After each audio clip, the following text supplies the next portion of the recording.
Folks, see that big heart up there? That's my heart, beating for you. I've been gone for too long. Work has been absolutely nuts, and I was traveling last Saturday, and then Monday through forever, I think. Work's been absolutely crazy, and that's my heart up there, beating and bleeding, because I haven't been able to be with you all. And I'm so happy to finally be recording. That rainbow represents my true feelings about being back. The other thing that's going to make me happy about being back is these crazy armies you all about to see. While I was having difficulty getting time to record content, some awesome folks from my Discord, led by Appius, who's one of my mods there, he's fantastic, jumped in and played some themed FFAs and sent them over to me.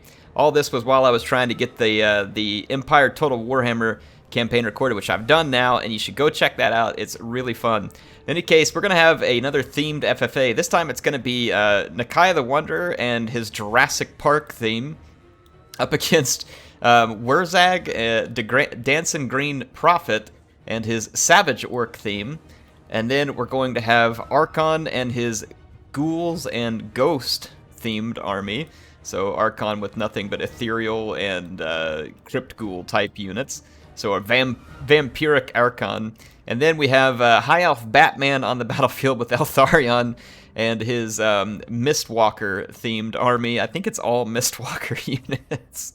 So we got Eltharion, Knights of Torgrival, a Mage, Silverhelms, of course. No, that's not, particularly one, but there's the some cool units here. We got the Skyhawks, which is kind of an odd unit, to be honest, but they have some fairly damaging missiles at close range, and they pretty solid armor and a nice bonus versus infantry. They're not great against armor, but if you get them in against low armor, these are some pretty potent units. There's some Silverin Guard mixed in with the Spire Guard of Tor of Rest. This is a long-range, anti-large melee-capable archer.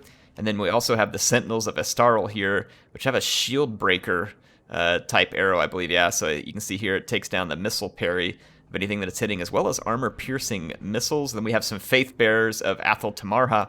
So some cool units. You got to see those in my campaign, and now you're getting to see them here. We're going to see a face-off between Jurassic Park and the Savage Orcs, which is going to be a clash of two wild things. And then we're going to see a clash of Batman and the Ghost and Goblins here, basically. Oh man, did you all ever play that old game on NES, Ghost and Goblins? Holy crap. The game is hard. It is merciless. The kind of stuff they unleashed upon kids growing up in the late 80s and early 90s was like near criminal. Oh boy, we're missing it. Look at this, the streets are being hit by a Engine of the Gods shot here. Oh, and a Foot of Gork pays it back against Jurassic Park. Doesn't look like it got a big hit, but there is a big smelly footprint.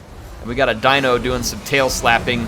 And let the games begin, folks. The Savage Orcs have unloaded at Isla Neblar, or whatever it is, Jurassic Park. And the fight is on. The fight is on indeed. Check it out over here. We got a Shredder of Lustria going up against a Rogue Idol.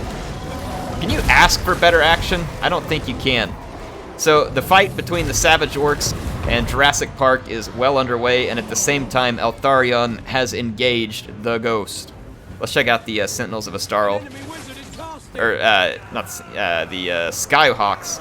These guys have a pretty short range, but kind of a specialty ammunition. It's interesting, they'd actually do very well against these ghouls, but look at them, they can fire while running away. So I guess they're going to kite a little. They'll be caught by some dire wolves, but these units have decent armor. They've got their back turned is really the only reason they're going to take a ton of damage here. They're going to run back through their other units. And then there's been a huge fight started over here between the Knights of Torgrival, some Silverhelms, and a bunch of Hex Wraiths. Woo, what a fight going on here. You can see Eltharion and his Knights of Torgrival. Man, that looks cool. This game is beautiful. Silverhelm's going to get a nice cycle charge here. Yeah, those Hex Wraiths are a little bit overmatched. You can see that Archon the Black is going to attempt to come in and help that out. And then over here, you can see the fight. Silverin Guard are unfortunately going to be like a brick wall for this Tomb King's armies. And honestly, the Athel Tamara Faith Bearers will be too, but even more so the Silverhelms, because the the Silverin Guard, because the Silverin Guard has an innate magic resistance, which which is just going to make them absolutely devastating to all of those ethereal units. Ooh. Shredder Illustria. Wurzag is giving him to business. Effigy to get, and that is one big get. See these guys throwing down here. Once again, I have to say CA, please. Look at this. I know it's a fairly big battle, but I'm on $3,000 worth of hardware, and I'm at 20 frames per second during this battle. CA, please, give me some frames, man. I don't have any other game on my computer that will hit 20 frames under any circumstance. Don't get me wrong, this game's pretty and I love it, but goodness sakes, please help us out. Gotta get some better resource management in this engine. Well, the Jurassic Park theme is definitely having fun, though. The Savage Orcs look to have savaged the initial Velociraptor attack brought by the Jurassic Park. But over here, Nakai and his dinos are still alive, and this Skink Priest with the Engine of the Gods is really rolling. But check this out, man. This heavyweight fight between a Rogue Idol and the Shredder of Lustria going down. It's just awesome. Awesome stuff indeed. Let's go check out what Eltharion is doing against the High Elves here. Or, sorry, against the Tomb Kings. The Tomb Vampires. The Vampire Kings. Whatever you want to call it. Desert Vampires. Yeah, you can see the Doggos not doing well against any of these. There was a Summon Dushabti, and it's going to take the Summon Dushabti just to help cut through the Sentinels of Astarl, because this unit was holding out so strong against the Hex Wraiths that it really took the Summon Dushabti to get in there. And just look at this. Athel Tamara Faithbearer, 71 kills. Silverengard, 67 kills. Like I said, this is like an anti-vampire wall here. They are not going through it. So if there's any High Elf fanboys out there or fangirls, then you're going to be loving this, because these units are going nowhere fast. You can see over here the Knights of Torgaval and Eltharion are now just going to finish imprisoning Archon the Black, who is going to get some good quality time in at Athel Tamara. I hear Eltharion's fixed it up real nice. Made it a real nice place for a Tomb King to spend eternity. Oh man, Stormwing looks awesome there too. Absolutely awesome. Yeah, Archon is going to get absolutely wrecked. The Liber Mortis is the only thing kind of holding him together. If we look here, it's just a matter of time. The Tomb Kings are going to be all played out against that army. Let's check it out here, see what the Savage Orcs are up to. They've lost their Rogue Idol. Of course, at this point, the Dancing Prophet is dancing his way off the battlefield. He has danced enough and doesn't really want any more of the Shred Boy or the javelins from the Shred Boy. So you're going to see the Savage Orcs struggling to hold their leadership together against the dinos of Jurassic Park. It was a good visit. They enjoyed it. They even feel like they learned a lot about dinosaurs, but they've also learned a very hard lesson, which is that life will find a way. Life will find a way.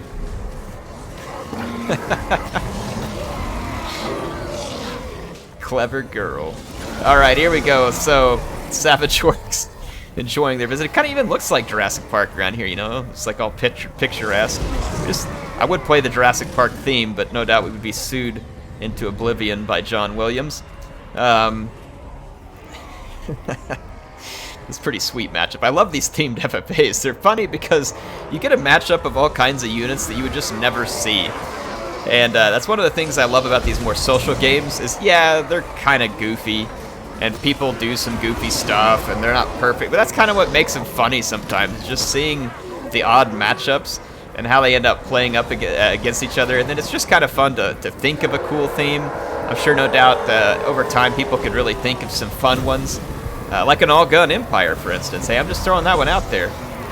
Oh, my Shredder. This is one of the few times where you're going to see the Shredder of Lustria be happy rather than just being instantly shot by an army full of armor-piercing missiles. So he's having quite the time. But speaking of quite the time, here comes Stormwing and his Knights of Torgaval. They're just kind of taking a leisurely tour of the city here. Maybe looking at that heart, feeling the love. But they're going to have to get into a final brawl with the Jurassic Park Rangers here. But the Eltharion's troops are honestly pretty well suited to be taking on the remainder of this Jurassic army here. All these Silverengard. Athel Tamara Faith Bearers won't do much, but they are well armored. The Knights of Torgaval and Eltharion, of course, can land some big hits on the charge and will be your main damage dealers. Stormwing and his cousins here carrying around their elite mounts, or their elite lords. I don't know what the Skink Priest is doing. He's a little bit lost. It's like, hold on, wait a minute. Left, right. Which turn am I taking here? Yeah, I kind of expected this. You can see the Knights of Torgaval are going to chase off this routing unit, and Eltharion's going to come down and try and get a piece of the Skink Priest. Skink Priest could actually do some damn... Oh no, here comes the rear charge. Skink Priest is going to not be loving this. Going to be getting hit hard. Shredder's on his way. Going to get a little bit of a Flock of Doom here. Let you all get as much of this sweet action as possible. Yeah, see Shredder's coming over. That's his friend. You can see that. See, hey, please. Like I say, it's like he can't hardly pathfind. I think he's getting stuck on stuff trying to walk through the streets. I could be wrong, but it's almost what it looked like there. Maybe turning around now. Are there some Savage Orcs coming in behind? No? Nothing regrouped. It's interesting.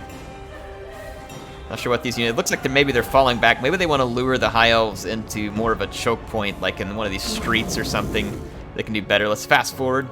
See if Eltharion decides to push the fight here. I'm sure they will. Yeah, the dinos are wanting to come back through here, hoping probably the elves will come and have to get bottlenecked in a street. Not a bad call. Looks like the Knights of Torgaval were out busy cleaning up a Savage Orc, and it looks like, yeah, the dinos are going to roll down this street here. Kind of give a little Jurassic Park parade action. You can see the High Elves barricading the end of the street. Shoot her! Shoot her! Let's go take a look at this epic charge. Oh well, Tharion might be brave here. He might go in and try and stop the charge instead of just letting his brave men and women take it here. Men and women, I say that, elf men and elf women, whatever you call that. Ooh, here comes a burning alignment. Oh, the elves are going to move out of the way just in time to miss the alignment. I almost wonder if the Shredder should have just engaged and then they could have run the alignment right over the top of him. But you never know. Jurassic Park sometimes phones you, calls you from the heavens. Modified their DNA to be able to use space lasers. So we're going to see a final brawl here, and it's going to be a pretty epic brawl, though I don't think these dinos are going to have an easy time cutting through the Silverin Guard here. You can see the Shredder is already routed. And that's going to be pretty bad for Jurassic Park here. See Nakai the Wonder. Let's see if he plays any elf golf here with his Gator golf club. It looks like he's trying to get out of that fight. He's like, come on, get out of my way. This just looks hilarious. Oh, CA, please. There he goes. He finally broke loose. Elves are like, come on, bro. Let's see where he's going. I want to see him Gator golf. So he's going to come over here and try and take down Eltharion.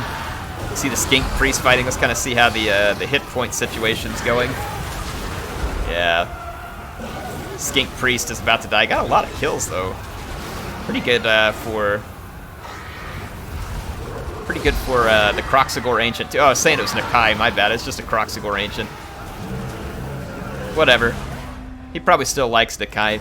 So fun battle there. Regina is going to take the win with her Eltharion-themed build, while Appius comes in second. Actually, a fairly close second. Regina got that big bonus from finishing the game still alive, but a solid finish for her. Those Azulas and his Vampire King build, Tomb Vampire build, whatever you want to call this one, was just not well suited. He would have actually done pretty solid, I think, against the Savage Orcs.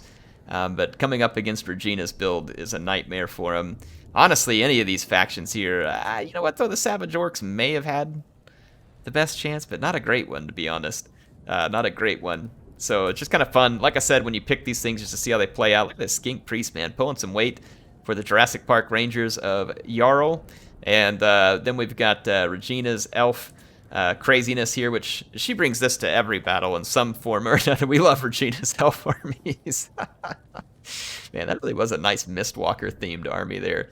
And these guys were almost just invincible compared to the the vampires they came up against in this particular matchup. And then the short-ended straw, that was a fun fight against the Dino army there with the Savage Orcs. Cool theme. I love the fact that he brought Wurzag not on a mount so that he can properly dance his way across the battlefield, and then having the rogue idol and everything in there. Just perfect. Perfect.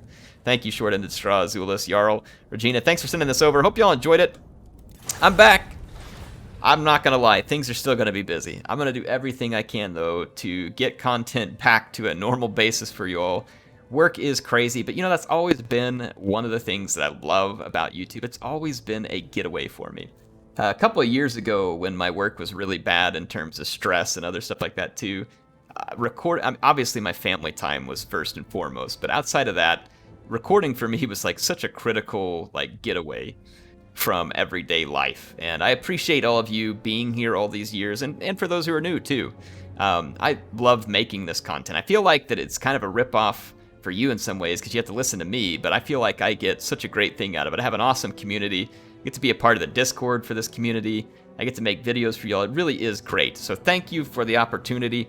And like I said, even though I'm busy, I don't want you all to think that it's like, oh, Air, it's so stressful for you to have to do all this stuff.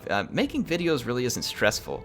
I'm usually just more frustrated when I don't get to make videos because I like it so much, and I'm irritated that I haven't gotten to do it. So I apologize for the break. I will try and keep stuff coming for you. HeirofCarthage signing out for now. Can't wait to see you again soon.